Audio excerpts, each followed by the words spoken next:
What's up, comic book fans? This is TB Comics coming at you again in the month of May. And well, what can I say?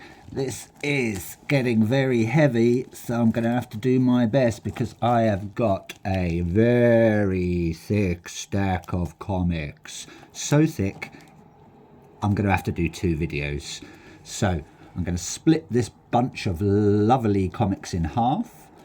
And I am going to show you what I have this month. Well, what can I say? It has been such a good week at the moment for comics and a very good month for comics.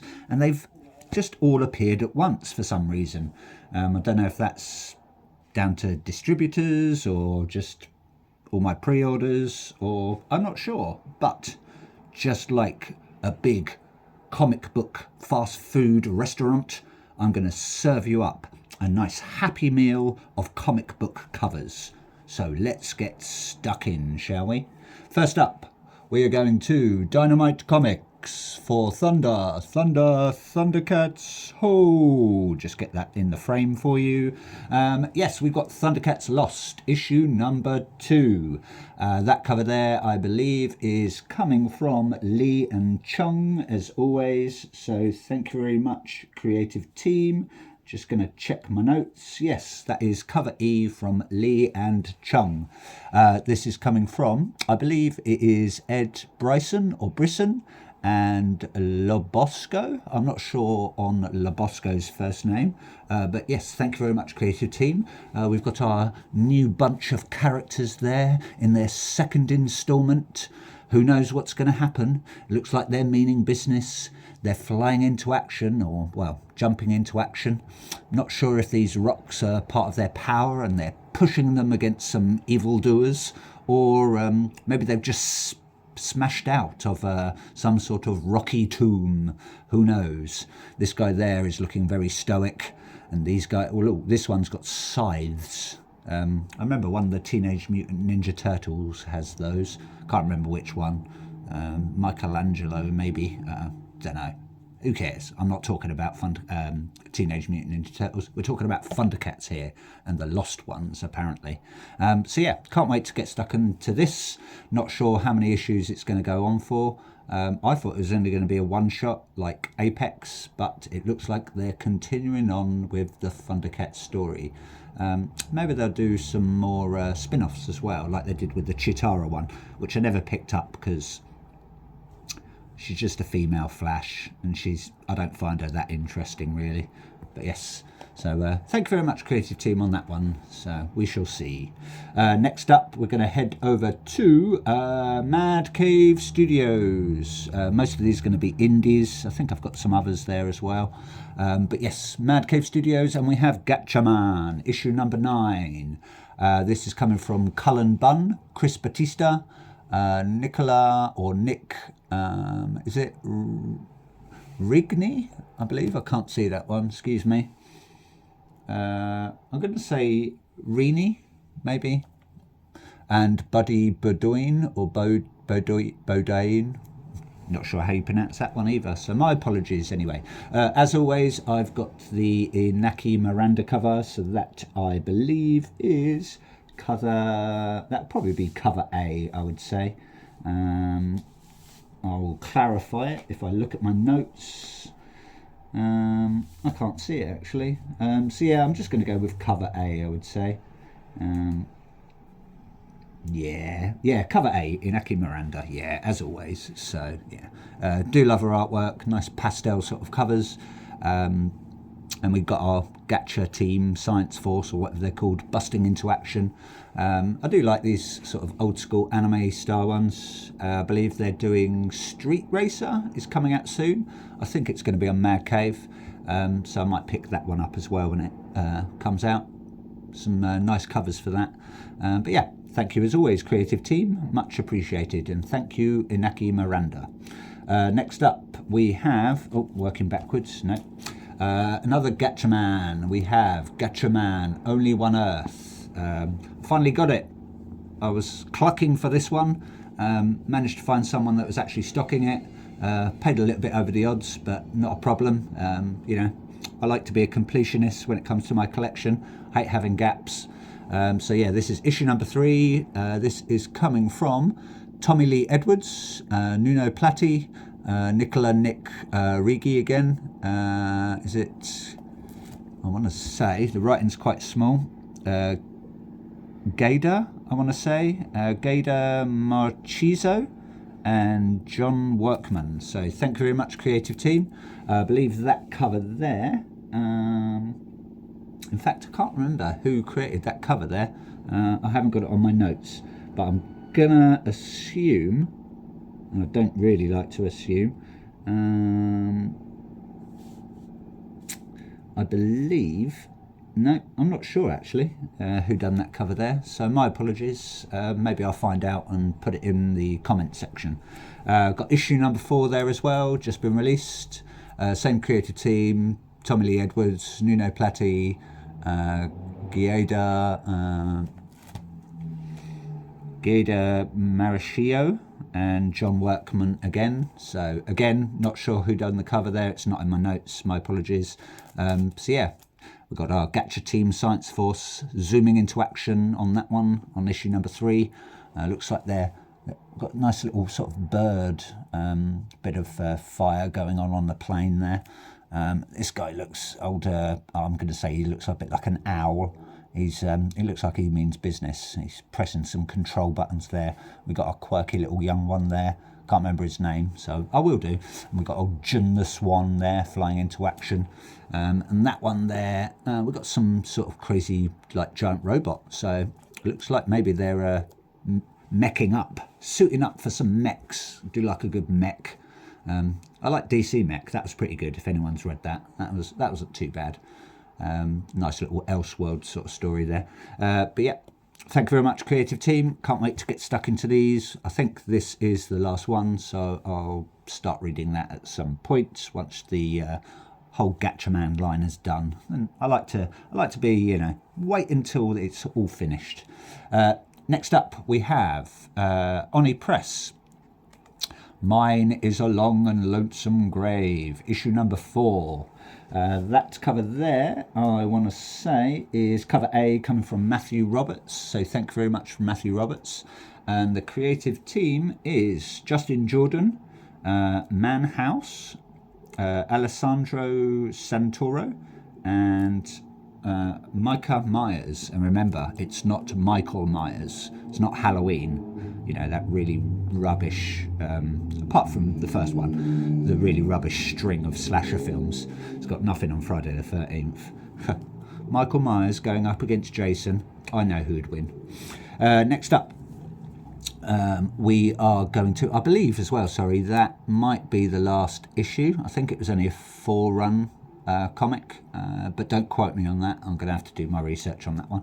We're going to head over to Dark Horse Comics for Let This One Be a Devil. Now, this is issue number 3. I could not get hold of issue number 2, but I think I found a stockist, because that and Gatchaman, if you remember from other videos, where the, you know, I just had gaps, couldn't find them anywhere, sold out on the distributor level, but I think I've managed to find it, but I've had to order it from Canada for the cover that I've wanted anyway. But yeah, this is issue number 3 anyway. We've got James Tynion, Tiny Onion, however you want to say it, Fox, Kowalski, Simpson, and Napolitano on that one. Well, I had to read that phonetically then. I believe it's all about the Jersey Devil. I haven't read issue 1 yet. I'm going to wait until it's done. I think it's probably only going to be about a maybe 4 to 6 issue run. Don't quote me on that, but I'm just guessing. But we've got our Jersey Devil on the front there. He's in a graveyard. We've got maybe our main protagonist there, staring him down. Maybe they're doing a bit of a no-blink game or something. First one to blink loses and goes to hell. Perhaps. Fingers crossed it's going to be good. It's out on a True Weird Story sort of label. I think that's sort of Tinion's or Tinian's own label. Perhaps. I'm not sure. Don't quote me on that. Next up, we're going to head over to Boom Studios. Let's do this one first. I've got a very nice Frizzen cover for Something Is Killing the Children, and that is issue. I want to say that's issue 41. That is cover F, the Jenny Frizzen, red full art variant. I believe I showed the original one, just the coloured one there, in a previous video, but this is sort of the it's a bit like one of those sort of thank you variants. But yeah, really nice. Do like the sort of black, white and grey style with a little bit of obviously splattering of blood, but they're nice eyes. I do like Frizzen's eye work, quite startling. But yeah, really nice cover. I do like that one. So next up, we're heading over to World Tree, still with Boom Studios, and we've got issue number 14. How nice. Do like a bit of World Tree. Let me just get my notes, make sure I've got the right ones. That is, as I said, issue number 14, and that is cover B, coming from Sue Lee. So thank you very much, Sue Lee. Same creative team on this one: Tinian, Blanco, Belair and Bideka. So yeah, fingers crossed, it's going to be a good read. Believe we're on the second arc now. Haven't read any of these yet. Yeah, people are probably rolling their eyes by now. I know. It's just finding the time to read them. But we've got our World Tree character. Can't remember what she's called. I'm going to call her Betty Sue for today. Looks like she's sleeping on a motherboard or some sort of computer chip in the undernet or the webernet or whatever you want to call it. She's having a good snooze. Maybe she's a bit knackered after killing loads of people. You know, it does take it out of you when you sort of kill people. So I've heard anyway. Not a lot of killed people, but yeah, that'd be really bad. Got a couple of ratios there. I believe that one there is the Brian level, so that will be cover C. Nice quirky little cover there. Got a cheeky little grin on her face. Looks like she's got some sort of, well, she's got a pew pew there. Looks like she's going to reap some corn or maybe some maize or rice with that sickle, I believe it's called, a little tiny sickle, not the big scythe like Death has. But yeah, very nice cover there. Same creative team: Tunyon, Blanco, Belair and Bideka. So thank you very much for that one. And this is the one that I really did like. I think that's like the 1 in 10 variant. And this one there is probably the 1 in 20 or 25 variant. Really nice cover there from, I want to say, that is the David Talaski variant. It might be, however, the other way round. So yeah, but that's cover D. So that's either cover D and that's C, or the other way around. But yeah, really nice variant there. I do like this one. Creeping out of someone's mouth. Looks like she's creeping out of her own mouth because she's got the tattoos there. Bit of gunge coming out as well. You know, it looks like a reverse birth or something. Quite disgusting when you think about it. Maybe she's been doing some dentistry. She's got a knife there. You know, maybe she had a few fillings that, you know, or, you know, maybe some gaps in her teeth or a bit of a root canal. But yeah, really nice cover there. Do like that one. Next up, still sticking with Boom. I think these last few are. We've got Minor Arcana from Jeff Lemire. So thank you very much, Jeff Lemire. Can't go wrong with his work. Always very thought-provoking, his work. I do like his story. Fish Flies was a really good read. Enjoyed that one.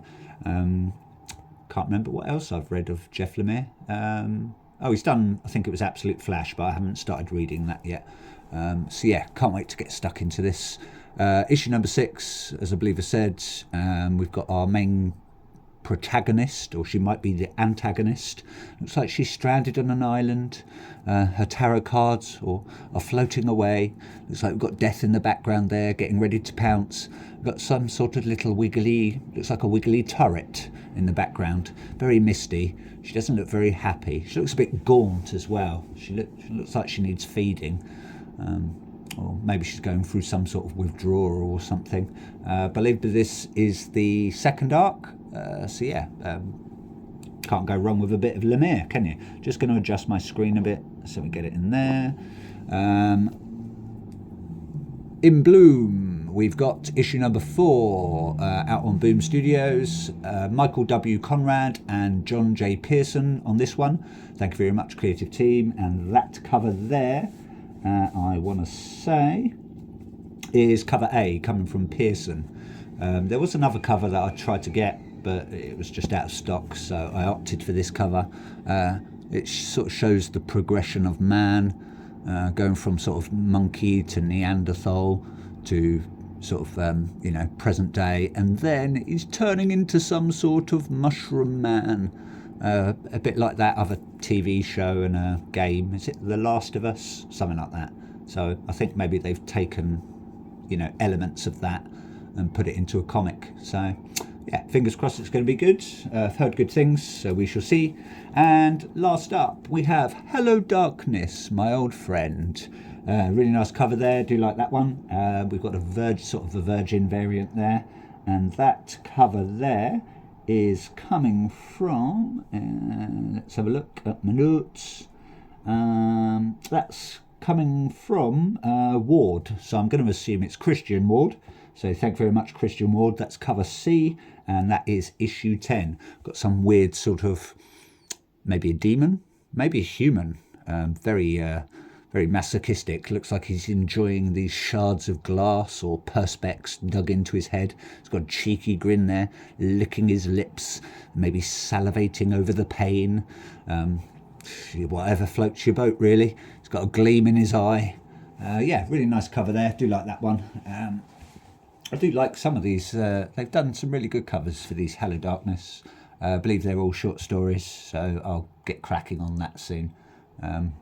Short story ones I find are always pick up and put down, so pretty good. And that's it for this part. So thank you very much for watching. Please like, please subscribe. Tell me what you're reading or what you're collecting. Always good to know. And thank you for watching. And a little bit of advice. Don't get comics and horses mixed up, because they're not the same. You can't ride and feed a comic, and you cannot read a horse. There you go. Pretty simple advice, isn't it? Anyway, ta-ta for now, comic book fans.